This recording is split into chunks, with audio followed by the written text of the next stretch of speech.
Assalamualaikum warahmatullahi wabarakatuh. Bapak, Ibu, saudara-saudara sebangsa setanah air, pagi tadi saya telah memimpin rapat terbatas secara virtual tentang Undang-Undang Cipta Kerja bersama jajaran pemerintah dan para gubernur. Dalam undang-undang tersebut terdapat 11 klaster yang secara umum bertujuan untuk melakukan reformasi struktural dan mempercepat transformasi ekonomi.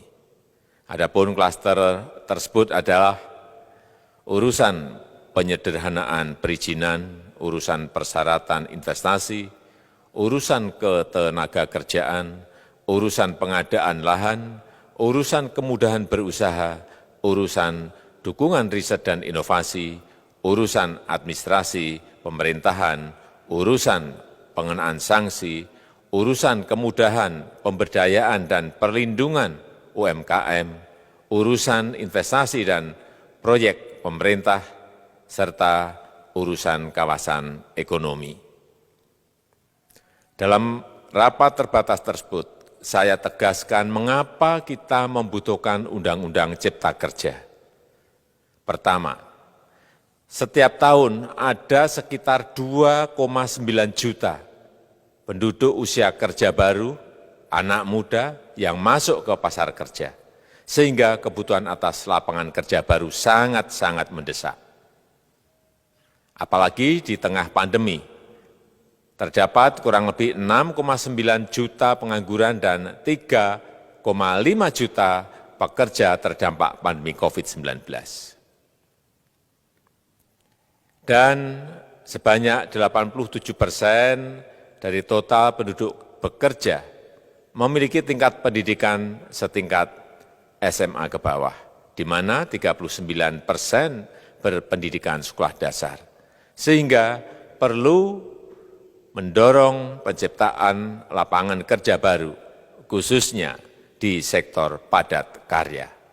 Jadi, Undang-Undang Cipta Kerja bertujuan untuk menyediakan lapangan kerja sebanyak-banyaknya bagi para pencari kerja serta para pengangguran. Kedua, dengan Undang-Undang Cipta Kerja akan memudahkan masyarakat, khususnya usaha mikro kecil, untuk membuka usaha baru. Regulasi yang tumpang tindih dan prosedur yang rumit dipangkas.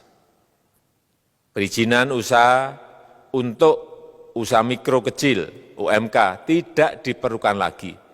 Hanya pendaftaran saja. Sangat simpel. Pembentukan PT atau perseroan terbatas juga dipermudah. Tidak ada lagi pembatasan modal minimum. Pembentukan koperasi juga dipermudah. Jumlahnya hanya 9 orang saja. Koperasi sudah bisa dibentuk. Kita harapkan akan semakin banyak koperasi-koperasi di tanah air. UMK, usaha mikro kecil yang bergerak di sektor makanan dan minuman. Sertifikasi halalnya dibiayai pemerintah. Artinya gratis. Izin kapal nelayan penangkap ikan misalnya, hanya ke unit kerja Kementerian KKP saja. Kalau sebelumnya harus mengajukan ke Kementerian KKP, Kementerian Perhubungan, dan instansi-instansi yang lain. Sekarang ini cukup dari unit di Kementerian KKP saja. Ketiga, Undang-Undang Cipta Kerja ini akan mendukung upaya pencegahan dan pemberantasan korupsi. Ini jelas karena dengan menyederhanakan, dengan memotong, dengan mengintegrasikan ke dalam sistem perizinan secara elektronik, maka pungutan liar, pungli dapat dihilangkan. Namun, saya melihat adanya unjuk rasa penolakan Undang-Undang Cipta Kerja yang pada dasarnya dilatar belakangi oleh disinformasi mengenai substansi dari undang-undang ini dan hoax di media sosial.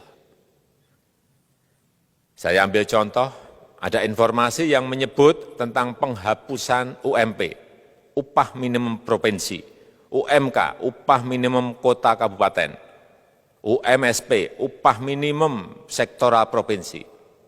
Hal ini tidak benar, karena faktanya upah minimum regional, UMR, tetap ada. Ada juga yang menyebutkan bahwa upah minimum dihitung per jam. Ini juga tidak benar.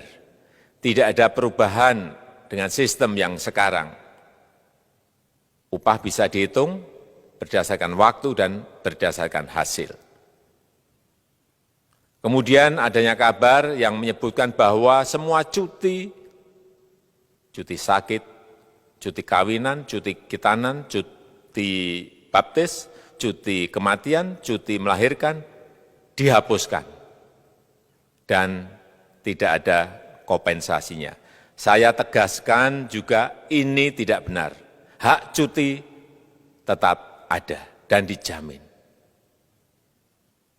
Kemudian apakah perusahaan bisa mem-PHK kapanpun secara sepihak? Ini juga tidak benar. Yang benar, perusahaan tidak bisa mem-PHK secara sepihak. Kemudian juga pertanyaan mengenai benarkah jaminan sosial dan kesejahteraan lainnya hilang. Yang benar, jaminan sosial tetap ada. Yang juga sering diberitakan tidak benar adalah mengenai dihapusnya AMDAL, analisis mengenai dampak lingkungan. Itu juga tidak benar. AMDAL tetap ada. Bagi industri besar harus studi AMDAL yang ketat. Tetapi bagi UMKM lebih ditekankan pada pendampingan dan pengawasan. Ada juga berita mengenai Undang-Undang Cipta Kerja ini mendorong komersialisasi pendidikan. Ini juga tidak benar. Karena yang diatur hanyalah pendidikan formal di kawasan ekonomi khusus, di KEK. Sedangkan perizinan pendidikan tidak diatur di dalam Undang-Undang Cipta Kerja ini. Apalagi perizinan untuk pendidikan di pondok pesantren. Itu tidak diatur sama sekali dalam Undang-Undang Cipta Kerja ini. Dan aturannya yang selama ini ada tetap berlaku. Kemudian diberitakan bahwa keberadaan bank tanah. Bank tanah ini diperlukan untuk menjamin kepentingan umum, kepentingan sosial, kepentingan pembangunan nasional, pemerataan ekonomi, dan konsolidasi lahan serta reforma agraria. Ini sangat penting untuk menjamin akses masyarakat terhadap kepemilikan tanah, kepemilikan lahan, dan kita selama ini tidak memiliki bank tanah. Saya tegaskan juga bahwa Undang-Undang Cipta Kerja ini tidak melakukan resentralisasi kewenangan dari pemerintah daerah ke pemerintah pusat. Tidak ada. Perizinan berusaha dan pengawasannya tetap dilakukan oleh pemerintah daerah sesuai dengan NSPK, norma, standar, prosedur, dan kriteria yang ditetapkan pemerintah pusat. Ini agar dapat tercipta standar pelayanan yang baik di seluruh daerah. Dan penetapan NSPK ini dapat nanti akan diatur di dalam PP atau peraturan pemerintah.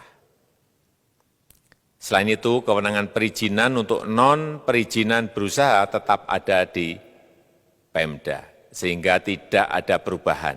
Bahkan kita melakukan penyederhanaan, melakukan standarisasi jenis dan prosedur berusaha di daerah.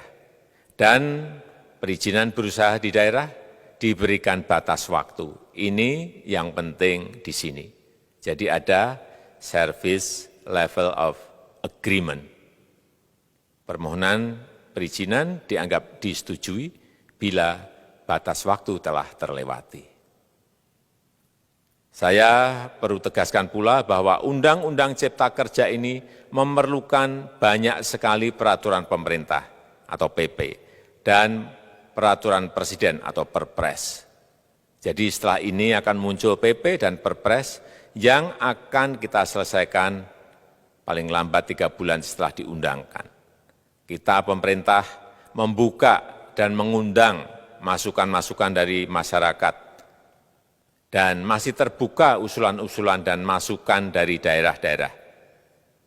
Pemerintah berkeyakinan melalui Undang-Undang Cipta Kerja ini jutaan pekerja dapat memperbaiki kehidupannya dan juga penghidupan bagi keluarga mereka.